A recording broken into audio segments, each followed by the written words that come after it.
Bismillahirrahmanirrahim. Assalamualaikum warahmatullahi wabarakatuh.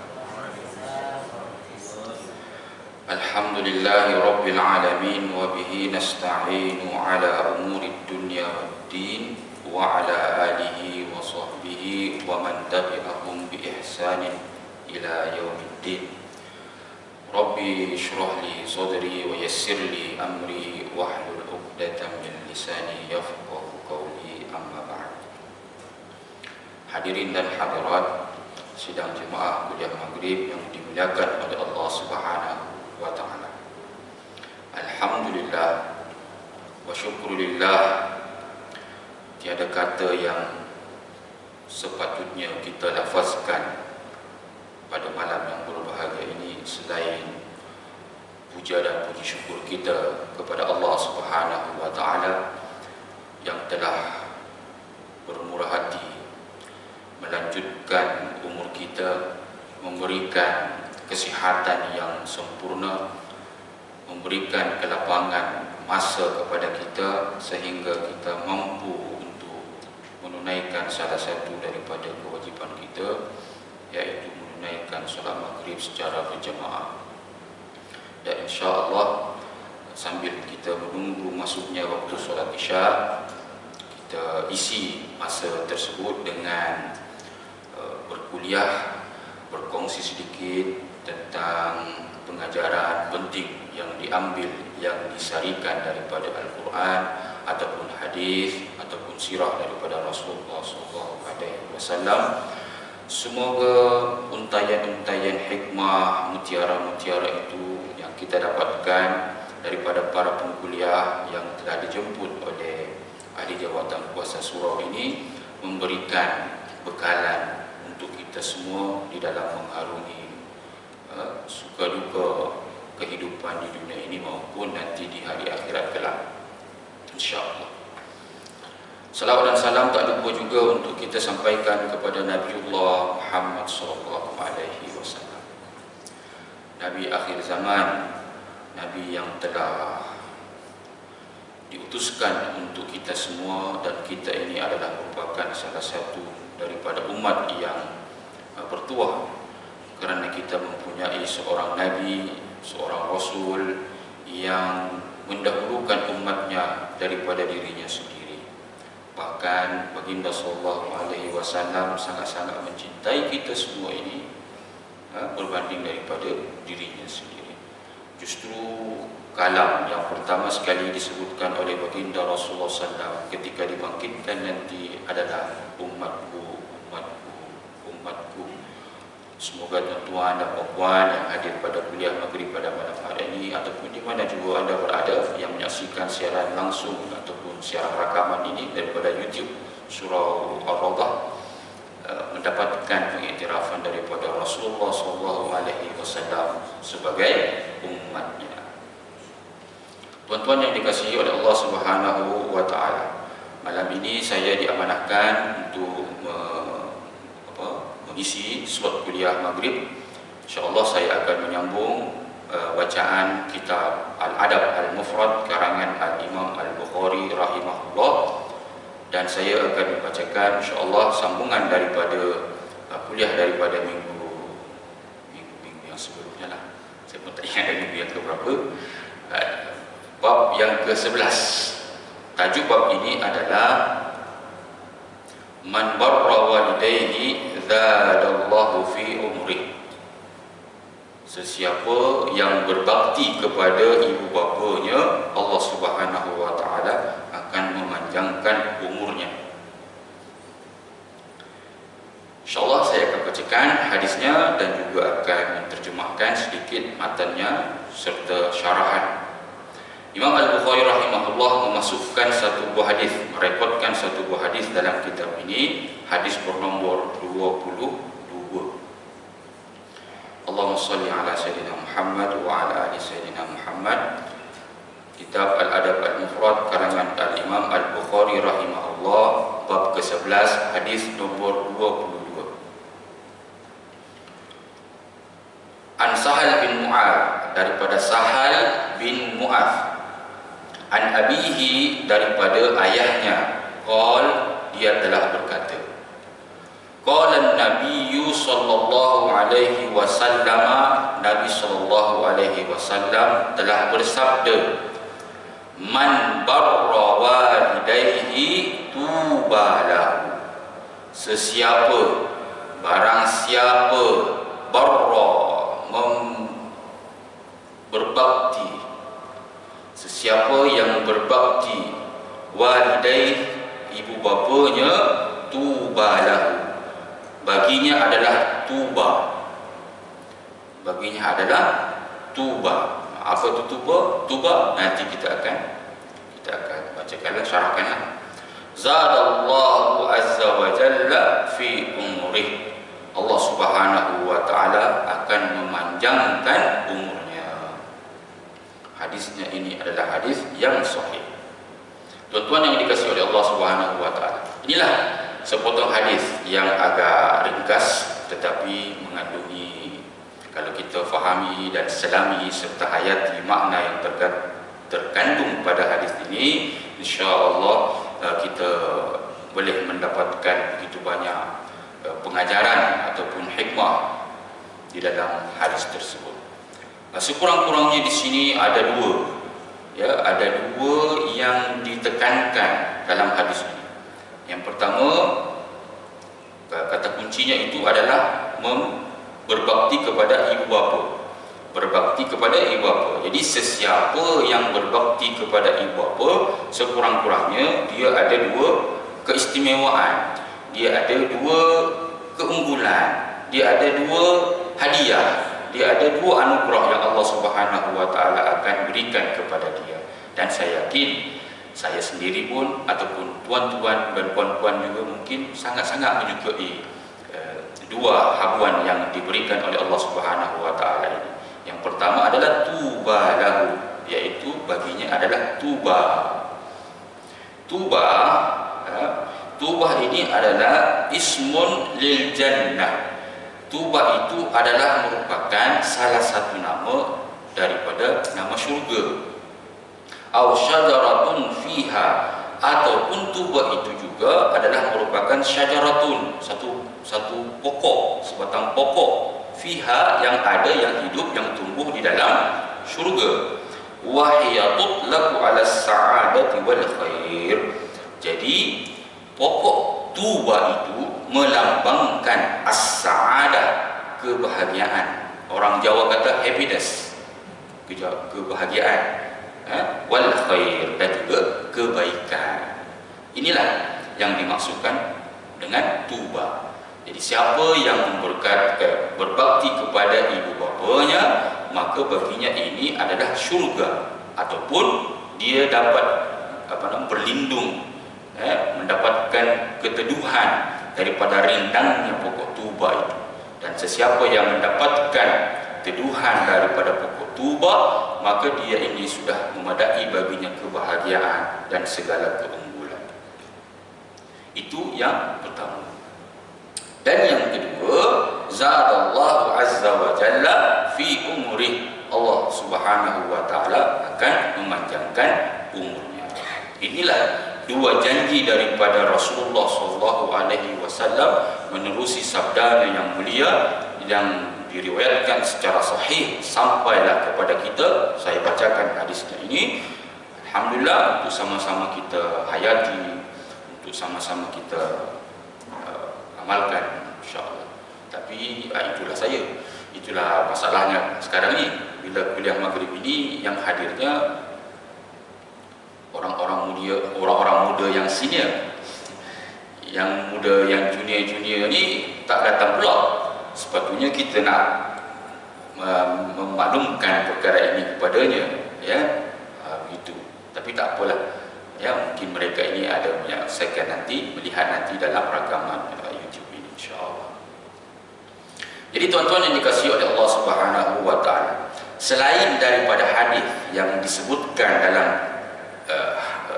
kitab Al-Adab Al-Mufrad ini berkaitan tentang keistimewaan orang yang berbakti kepada ibu bapanya, ada banyak, sangat banyak hadis-hadis yang membincangkan, memberitahukan kepada kita tentang keistimewaan berbakti kepada ibu bapa. Salah satunya, sesiapa yang berbakti kepada ibu bapanya itu adalah merupakan satu peluang emas yang tidak boleh untuk kita sia-siakan. Jadi setiap kita ini mempunyai peluang emas, kerana tidak mungkin kita ini tidak mempunyai ibu bapa.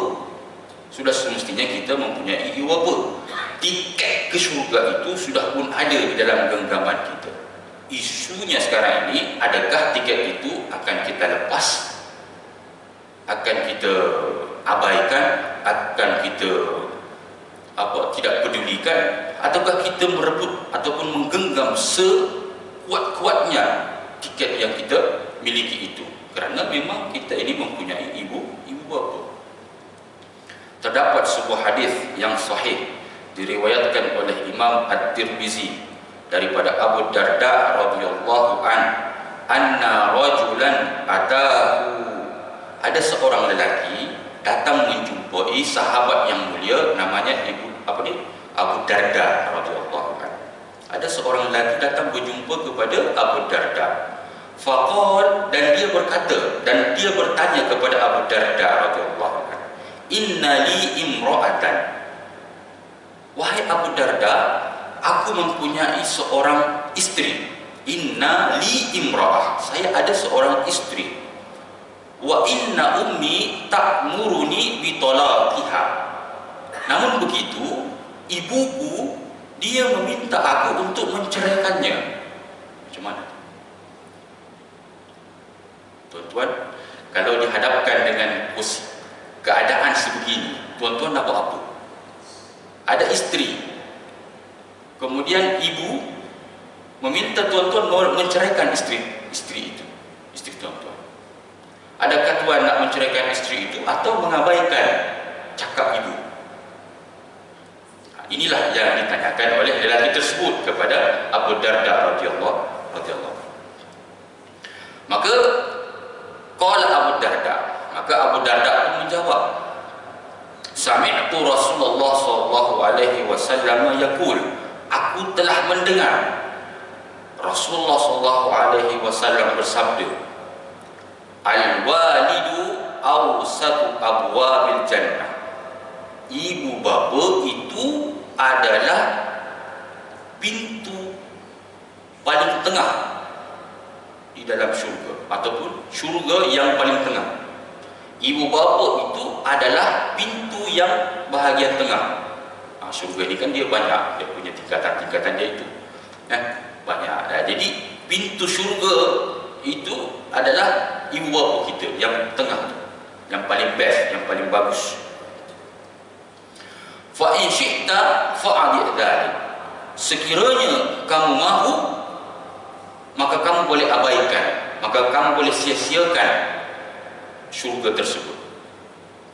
Au ihfazhu, atau kalau kamu mahu, kamu boleh menjaganya. Hadisnya sahih.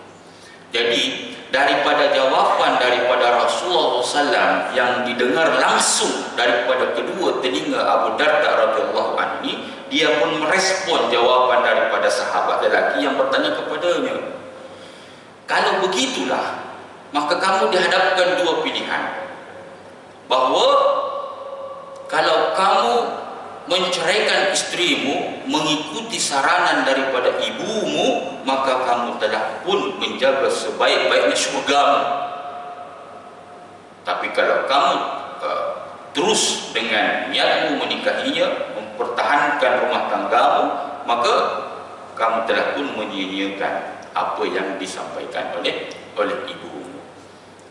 Jadi di sini kita perlu tengok juga keadaan, ya. Sebab selalunya sepatutnya ibu ni yang jauh lebih memahami keadaan anaknya, sebab dia yang mengandungkannya, melahirkannya, merawatnya, menyapihnya hingga 2 tahun, merawatnya, memandikannya sampailah membesarkannya. Jadi dia tahu apa yang terbaik bagi anaknya, anak lelakinya itu. Mungkin dalam kes hadis ini, sahabat ataupun lelaki yang berjumpa dengan Abu Darda itu tidak mendapatkan restu daripada ibundanya, tidak mendapatkan restu, ataupun ibunya mungkin mengetahui latar belakang daripada wanita istri yang menjadi pilihan hatinya itu, sehingga diminta untuk melepaskannya, untuk menceraikannya. Tetapi poin penting yang kita nak sampaikan di sini bahawa ibu bapa itu adalah merupakan pintu syurga ataupun syurga yang paling tengah, yang paling bagus, yang paling best. Jadi tuan-tuan mendapatkan peluang emas itu hendaklah menjaganya dengan sebaik-baiknya, jangan mudah untuk dilepaskan. Dilepaskan dengan maksud kita membangkang, kita derhaka dan sebagainya. Seterusnya, bagi sesiapa yang berbakti kepada ibu bapa ini, antara lain keistimewaannya adalah akan dimurahkan rezekinya dan juga dipanjangkan umurnya. Terdapat sebuah hadis yang sahih diriwayatkan oleh Imam Muslim daripada Anas bin Malik radhiyallahu an, sami'tu Rasulullah sallallahu alaihi wasallam yaqul, aku telah mendengar Rasulullah sallallahu alaihi wasallam bersabda, man sarrahu ayyub sata alaihi rizquh, siapa yang suka, siapa yang mahu untuk diluaskan rezekinya, au yunsa'a fi athari, ataupun dipanjangkan umurnya, falyasil rahimahu, hendaklah dia menyambung tali persaudaraannya, silaturahimnya. Dan termasuklah juga di sini menyambung tali silaturahim ini adalah jika wujud di sana sengketa antara anak dan juga ibu bapanya. Ini sering berlaku anak bergaduh dengan dengan ibu bapanya. Itu selalu berlaku, yang kita selalu lihat dalam keadaan kehidupan kita sekarang ini. Jadi sesiapa yang berbakti kepada ibu bapanya, inilah janji Allah Subhanahu wa taala dan juga janji Rasulullah SAW, akan dipanjangkan umur dan juga diluaskan rezeki. Mungkin tuan-tuan pernah dengar kisah 3 orang sahabat yang terperangkap dalam sebuah gua. Pernah dengar kisah itu? Salah satu, jadi dia terperangkap di dalam sebuah gua. Ada 3 orang di zaman dahulu kala, di zaman Bani Israel. Dia terperangkap dalam sebuah gua. Jadi ketika dia sedang musafir masuk dalam gua untuk berlindung, tiba-tiba pintu gua ditutupi oleh batu besar, sehingga tidak mampu mereka bertiga ini untuk menyingkirkan batu itu. Maka timbullah usul ataupun idea daripada mungkin pemimpinlah ataupun dia punya ketua rombongan ketika itu untuk berdoa kepada Allah Subhanahu wa taala dengan bertawassul dengan amalan baik yang pernah dilakukan, secara ikhlas dan secara sepenuh hati, sepenuh jiwa. Maka pemuda yang pertama, dia berdoa kepada Allah Subhanahu wa taala. Dia kata, ya Allah, aku ini seorang anak, aku mempunyai ibu bapa. Dahulu aku ada ibu bapa yang sudah tua. Aku sangat memuliakan ayah ibuku ini, dan aku tidak akan memberikan makanan ataupun minuman ataupun menjual susu yang aku perah daripada haiwan ternakan aku sebelum aku berikan kepada ibu bapa. Pada suatu hari aku telah bepergian yang jauh sehingga aku balik lewat. Ketika aku sampai di rumah, aku dapati ibu bapaku sudah pun tidur, sudah tertidur. Kemudian aku perah susu lembu itu dan aku tunggu, aku pegang bekas susu itu sehingga dia terbangun keesokan paginya. Ketika fajar menyingsing, ibu bapaku itu sudah pun bangun, maka aku berikan air minum itu. Aku tidak berikan kepada anakku, kepada keluargaku, kepada aku jual sebelum dia dahulu merasainya.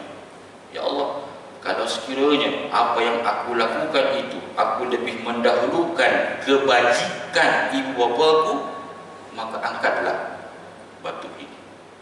Maka terangkat batu itu. Tapi belum lagi boleh keluar. Belum lagi boleh keluar. Datang pula orang yang kedua pula. Kan dia ada 3 orang kan. Yang kedua pula, ya Allah, saya ini adalah seorang bos. Saya ini seorang majikan. Dahulu saya mempunyai banyak pekerja.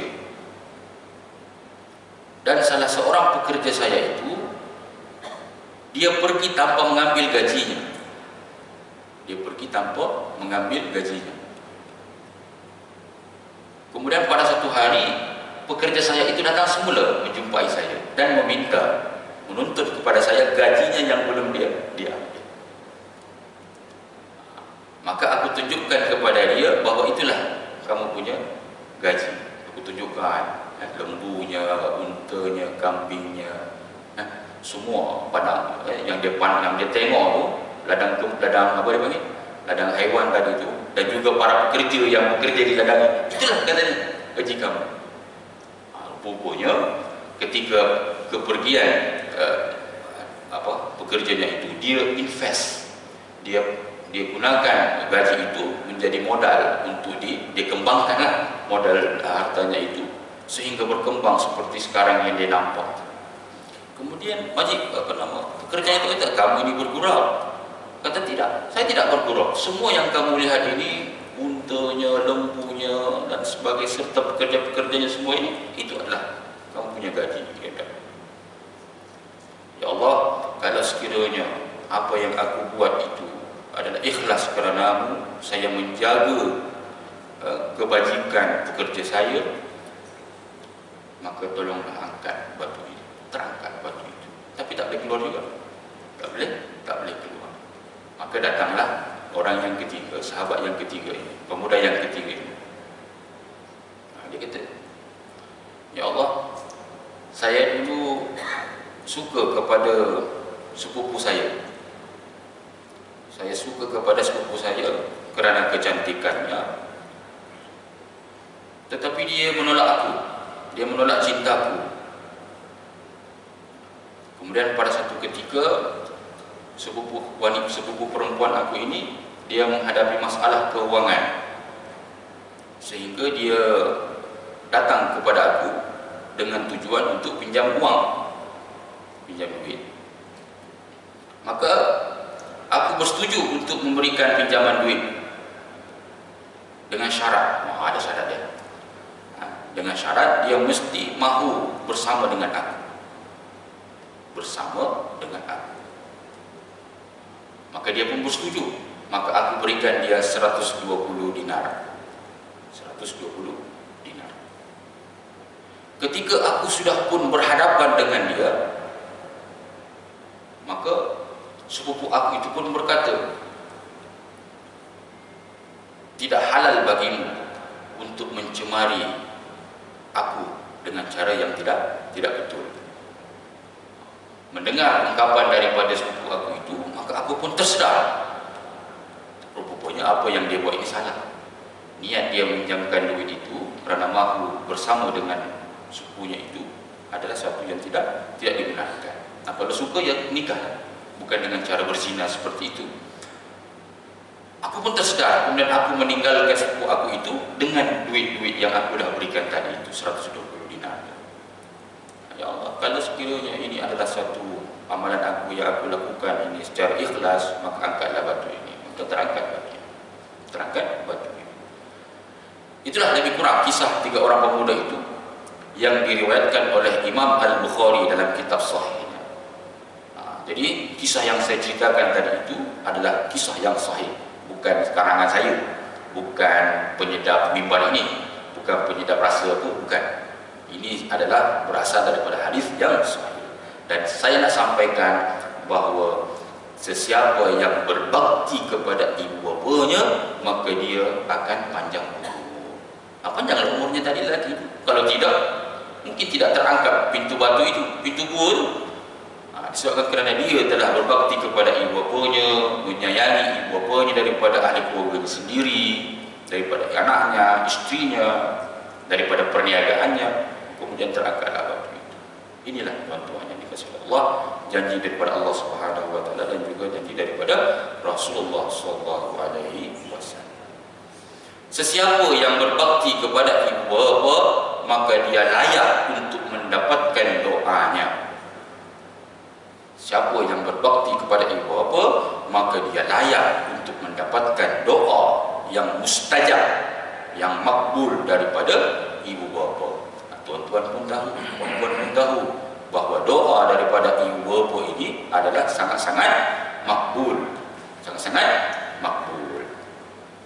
Sebuah hadis yang hadisnya ini hasan, statusnya adalah hadis yang hasan, diriwayatkan oleh Imam Abu Dawud daripada Abu Hurairah radhiyallahu anna Nabi sallallahu alaihi wasallam qala, Nabi sallallahu alaihi wasallam telah bersabda, "Thalathu da'awatin," ada 3 jenis doa, ada 3 bentuk doa, mustajabat, sangat-sangat ijabah, sangat-sangat makbul.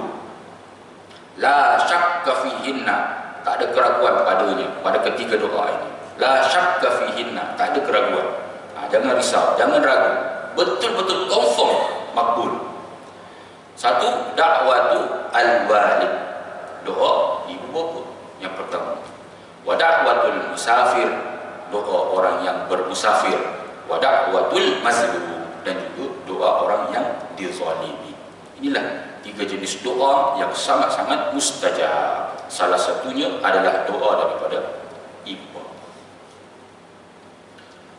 Tuan-tuan mungkin pernah dengar tentang kisah Juraij. Banyak pula kisah Ustaz hari ini. Sebab saya tengok semuanya pada fana, semuanya tengah menghayal, sedang tunduk menghayati apa yang saya sampaikan. Jadi saya cuba menarik tuan-tuan ini supaya mendengar kisah daripada Juraij ini. Mungkin tuan-tuan sudah pun mendengar kisah tentang Juraij.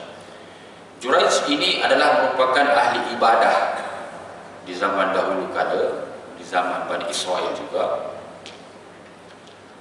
Dan dia mempunyai seorang ibu. Dia mempunyai seorang ibu. Dalam hadisnya itu tidak dikisahkan tentang ayahnya, cuma dikisahkan tentang ibunya. Jadi Juraij ini dia mempunyai kuil, kita panggil kuil lah, ataupun rumah ibadah, tempat dia untuk solat, ibadah dan sebagainya. Jadi pada satu hari dia tengah solat, ibunya datang, panggil nama dia, Juraij, ibu datang.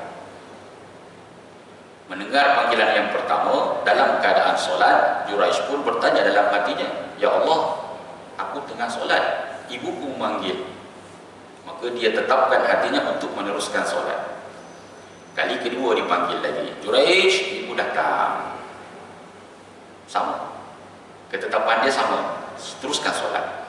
Sampailah panggilan yang ketiga, pun keputusan Juraij meneruskan solatnya, tidak memanggil ataupun tidak menghentikan solatnya, kemudian menjawab panggilan ibunya.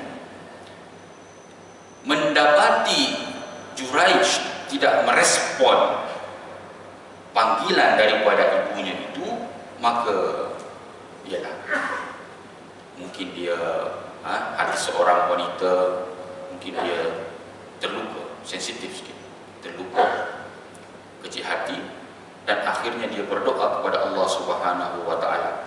Dia doa kepada Allah Subhanahu wa taala, dia kata, "Ya Allah, janganlah kamu matikan Juraij sehingga dia melihat muka al-mumisat." Dalam hadis itu disebut al-mumisat. Al-mumisat ini secara lafziah, secara lafaznya bermaksud wanita yang tidak baik. Wanita yang tidak baik. Janganlah kamu matikan Juraij sebelum dia melihat muka wanita pelacur ini. Maka datanglah seorang wanita. Datanglah seorang wanita yang suka kepada Juraij ini, dan dia mahu merayu Juraij supaya dia boleh bersama dengannya. Tapi Juraij menolak. Wanita Mumisat, ingat Mumisat ini adalah wanita yang tidak baik. Jadi Mumisat tadi ini pun kecil hati juga, ditolak oleh Juraij. Maka dia pergi menjumpai seorang penggembala kambing yang ada betul-betul di bawah ataupun di sekitar lokasi rumah ibadahnya Juraij itu. Dan dia berzina dengan pengembala itu. Kemudian mengandung, melahirkan anak. Mumisat tadi ini pun memaklumkan kepada rakyat ataupun kepada raja bahawa anak yang dikandungnya itu adalah anak Juraij. Masyarakat, orang-orang kampung dekat situ itu tahunya Juraij ini ahli ibadah. Dia orang yang soleh. Dia orang yang soleh. Tidak mungkin dia melakukan perbuatan terkutuk sedemikian. Marahlah orang kampung ini mendengar peristiwa sebegitu. Maka dibakar, dirubuhkanlah rumah ibadahnya itu, hancur serata dengan tanah. Kemudian dipanggil, dihadapkan, kemudian menuntut keadilan. Jadi menghadapi peristiwa itu, keadaan itu, situasi, kondisi itu, maka Juraij pun melaksanakan solat dulu. Kemudian dia bertanya. Dia bertanya kepada bayi yang konon adalah anak kepada Juraij tadi. Man abuka? Siapa ayahmu? Dengan kuasa mukjizat kepada Allah Subhanahu wa taala, maka bayi tadi itu pun menjawab, ibuku adalah pengembala itu. Sekali itu je. Ini adalah merupakan salah satu bayi yang boleh bercakap. Ini adalah bayi ataupun bayi daripada Mumisat tadi itu. Sebab bayi yang boleh bercakap semasa kecil ini ada banyak juga. Salah satunya adalah Isa bin Maryam. Nabi Isa sejak dia bayi dia boleh bercakap, betul? Yang keduanya tadi ni bayi Juraij, kita panggil bayi Juraij. Yang konon katanya Juraij itu adalah ayahnya. Man abuka? Siapa ayahmu? Ayahku tu, dia tunjuknya. Ustaz, dia tunjuknya itu ayahku, pengembala itu. Maka orang-orang kampung pun dah tadi dia dah bersalah, telah tidak usul periksa dahulu, tiba-tiba je hancurkan rumah ibadahnya. Dia kata, saya binalah, kami binakan kepada kamu rumah ibadah yang terbuat daripada emas. Dia kata tak payah, buat daripada tanah aja, buat daripada tanah sahaja. Sebab aku pun sedar bahwasanya ini adalah merupakan balasan daripada Allah Subhanahu wa taala, kerana dahulu aku lebih mendahulukan solat sunat daripada menjawab panggilan ibuku yang merupakan satu kewajiban. Solat sunat je dia buat masa tu. Rupanya Juraij itu melaksanakan solat sunat. Sedangkan menjawab panggilan ibu, menjawab salam seorang ibu ini adalah satu kewajiban. Jadi kita nak dahulukan yang mana, tuan-tuan? Nak yang dahulukan yang wajib ke yang sunat dulu? Yang wajib dulu. Yang wajib iaitu menjawab panggilan ibu. Kita berhentikan solat itu dulu, jumpa ibu.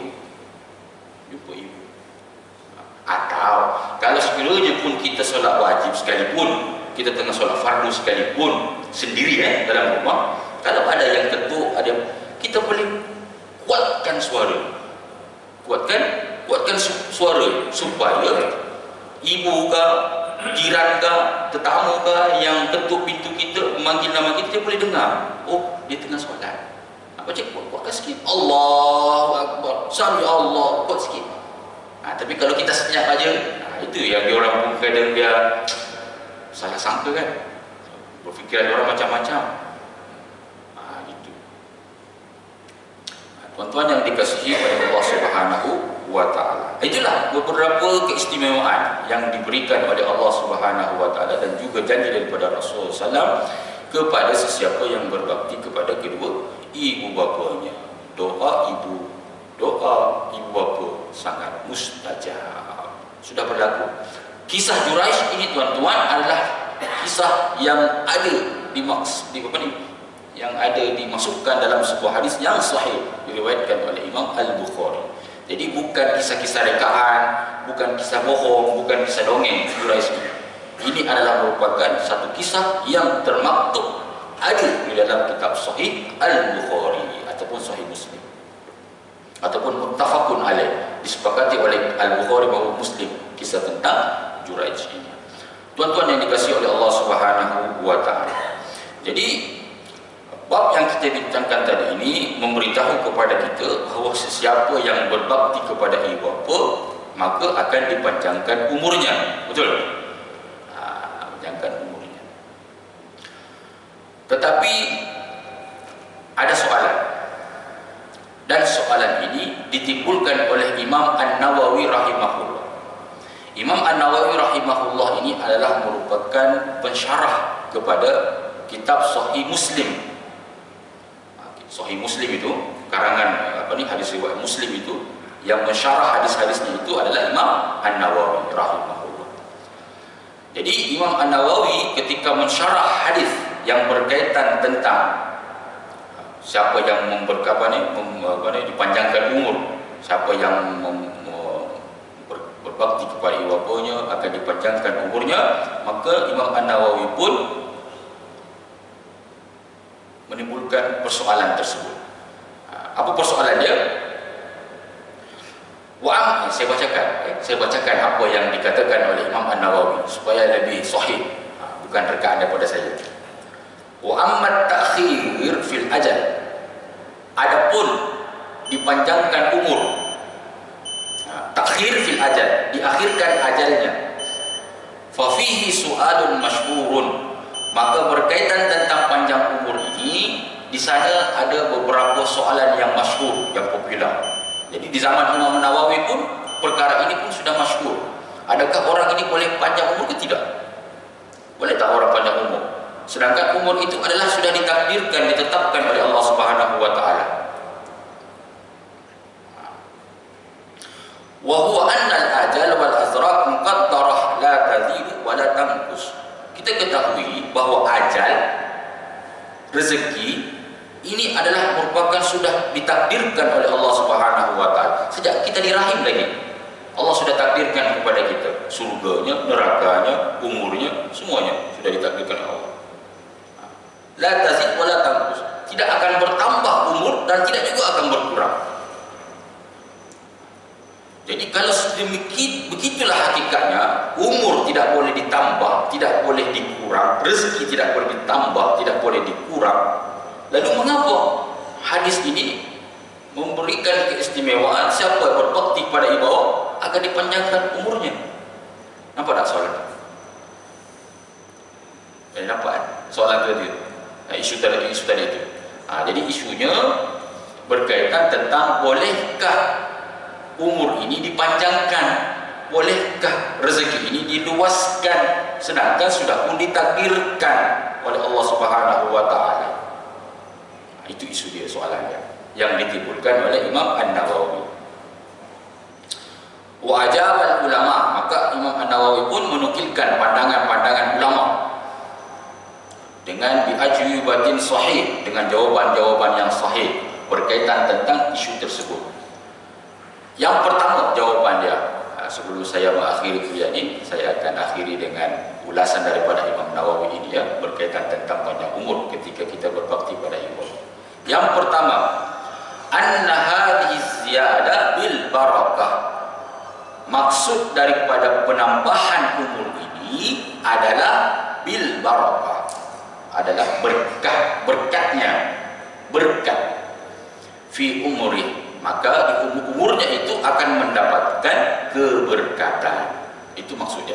Maksud panjang umur di sini bermaksud umurnya itu akan mendapatkan keberkatan. Wat taufiq lit ta'ah, dan juga mendapatkan petunjuk untuk sentiasa dia melakukan ketaatan. Wa imaratu awqatihi bima yanfa'uhu fil akhirah, dan juga dia akan sentiasa mengimarahkan, menggunakan masa-masanya, waktu-waktunya untuk melakukan amalan-amalan kebaikan yang berguna nanti di hari akhiratnya. Wasiyanatuha anidhiya fi ghairi dzalik, dan juga mampu menolak bala, menjaganya, melindunginya dari segala amalan-amalan yang mampu menjauhkan dia daripada kebahagiaan di negeri akhirat. Itulah maksud daripada panjang umur. Pandangan yang pertama. Pandangan yang kedua, akan diberikan jawapan-jawapan ulama ni, dan jawapan-jawapan yang dibagi oleh Imam Nawawi ini semua sahih belaka. Itu yang pertama tadi, adanya keberkatan. Ataupun kita azan dulu kurang. Saya tunggu sekejap, kita azan dulu. Kemudian saya sambung.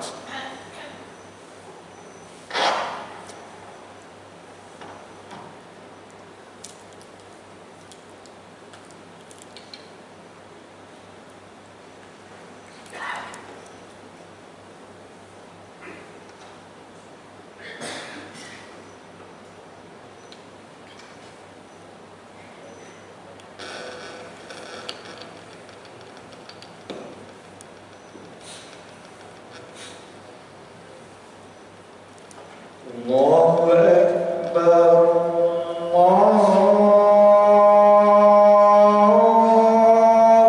Akbar,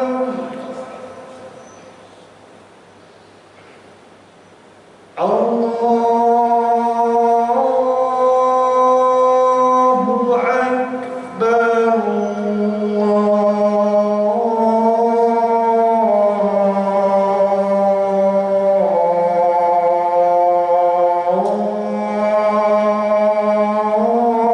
Akbar, Asyhadu an la ilaha illallah,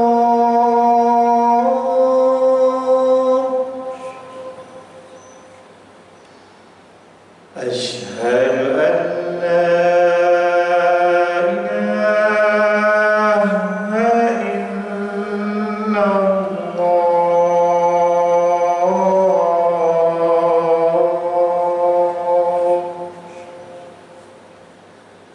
Asyhadu anna Muhammadar Rasulullah,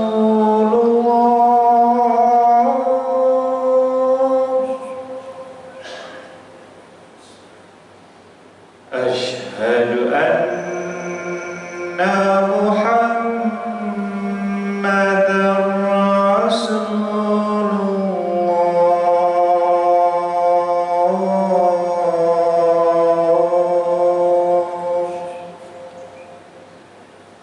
Hayya 'alas shalah,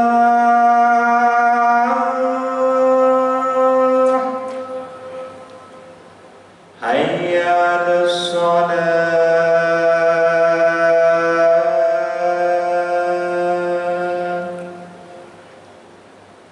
hayya 'alal falah,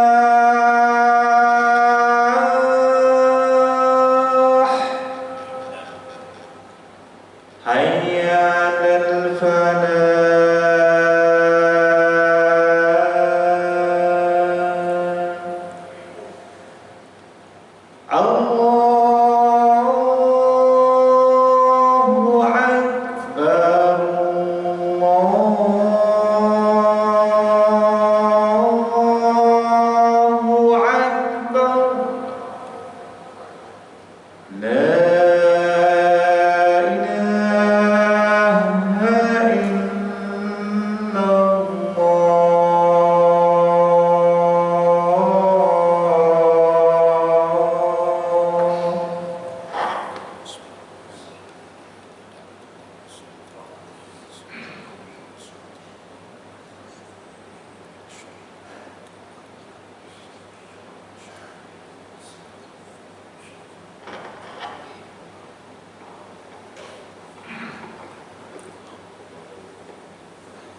baik.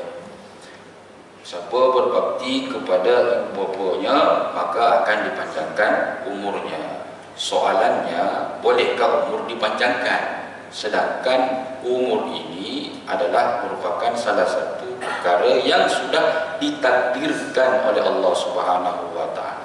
Fa idza jaa ajaluhum la yastakhiruna sa'ah wa la yastaqdimun. Kalau sudah datang ajalnya maka tidak akan diakhirkan walau sedikit pun ataupun tidak akan dimajukan. Itu dalam surah Al-A'raf. Maka jawaban Al-Imam An-Nawawi untuk mengharmonikan hadis yang mengatakan siapa berbakti kepada ibu bapa akan dipanjangkan umur dengan ayat Quran yang mengatakan bahawa ajal itu akan datang pada kita ini, tidak didahulukan, tidak pun diakhirkan. Maka Imam Nawawi memberikan beberapa jawaban yang dinilai sahih daripada kalam ulama. Yang pertama tadi itu adalah umurnya mendapatkan keberkatan. Jadi kalau dia sudah pun diberikan umur sebagai contoh 100 tahun, maka dalam tempoh 100 tahun itu dia akan dimatikan oleh Allah Subhanahu wa taala. Namun dalam tempoh 100 tahun itu juga Allah Subhanahu wa taala memberikan keberkatan kepadanya, memberikan kesehatan tubuh badan padanya dan memberikan peluang untuk sentiasa beribadah kepadanya. Itu yang pertama. Yang kedua, anna bin nisbati ila ma yadhharu lil malaikah wa fil lauhil mahfuz. Dan yang kedua adalah yang berkaitan tentang apa yang zahir pada catatan malaikat dan juga catatan di lauhil mahfuz. Catatan di lauhil mahfuz itu disebutlah dia sebagai takdir mubram ataupun takdir yang tetap. Kalau 90 berapa tadi? 100 tahun ya. Kalau 100 tahun, 100 tahunlah di lauhil mahfuz itu. Tapi dalam catatan malaikat ini dia boleh menjadi 100, boleh jadi bawah, boleh jadi lebih panjang lagi.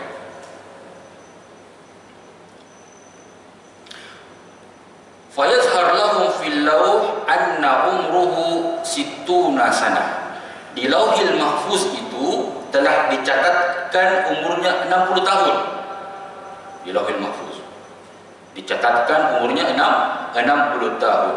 Illa ayyasila rahimah.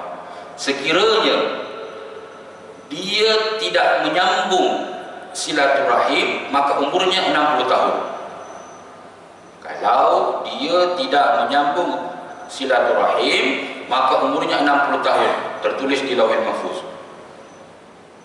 Fa in wasalaha zidalahu arba'un. Jika sekiranya dia menyambung tali persaudaraan silaturahim, ditambahkan lagi 40 tahun. Jadi berapa tu?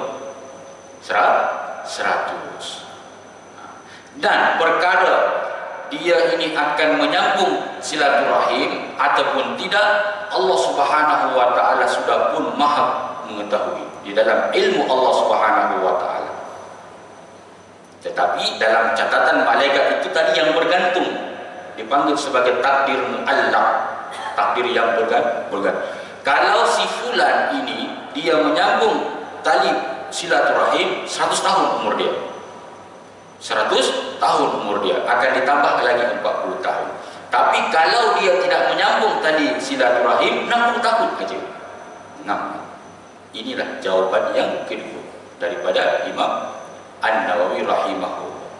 Kemudian jawaban yang ketiga ataupun jawaban yang terakhir, wasalif annal murad baqa'u zikrihi al-jamil ba'dah. Adapun maksud daripada panjang umur itu adalah baqa'u zikri, berkekalan penyebutan namanya, maknanya harum namanya, selalu didendangkan oleh orang-orang selepas kewafatannya. Fa ka'annahu lam yakun. Jadi kalau sentiasa namanya disebut-sebut, sentiasa diseru-seru namanya walaupun dia sudah pun meninggal dunia, ka'annahu lam yakun, seolah-olah dia belum meninggal lagi. Itu maksud yang ketiga. Maksud panjang umur. Walaupun dia sudah meninggal, tapi kerana dia mungkin mempunyai jasa yang sangat besar, dia mungkin sebagai penderma yang paling banyak lah, membangunkan surau ni, mencantikkan surau ni, maka namanya selalu disebut-sebut, oh sangat-sangat baiklah Tuan Haji itu. Maka itu dipanggil sebagai panjang umur. Tetapi pandangan yang ketiga ini, kata Imam An-Nawawi, adalah pandangan yang dhaif. Wa huwa dhaif, pandangan yang lemah. Al-batil ataupun batil. Wallahu a'lam. Itu jawaban daripada Imam Nawawi yang saya bacakan. Jadi tuan-tuan yang dikasihi Allah Subhanahu wa taala, yakin dan percayalah, sesiapa yang berbakti kepada ibu bapa maka akan dipanjangkan umurnya. Wallahu a'lam bishawab. Semoga Allah Subhanahu wa taala memberikan kefahaman kepada kita atas ilmu yang telah pun dicurahkan pada malam hari ini, yang benar daripada Allah Subhanahu wa taala, yang silap daripada saya, mohon maaf atas kekeliruan bahasa, terkasar bahasa dan sebagainya. Insyaallah kita akan berjumpa lagi pada minggu yang akan datang. Bismillahirrahmanirrahim. Allahumma arhamna bil Qur'an wa ij'alhu lana imaman wa nuran wa rahmah. Allahumma dzakkirna minhu ma nusina wa 'allimna minhu ma jahilna warzuqna tilawatahu ana al-laili wa atrafan nahar waj'alhu lana hujjatan ya rabbal alamin. Rabbana atina fid dunya hasanah wa fil akhirati hasanah wa qina adzabannar. Walhamdulillahi rabbil alamin. Terima kasih. Assalamualaikum warahmatullahi wabarakatuh.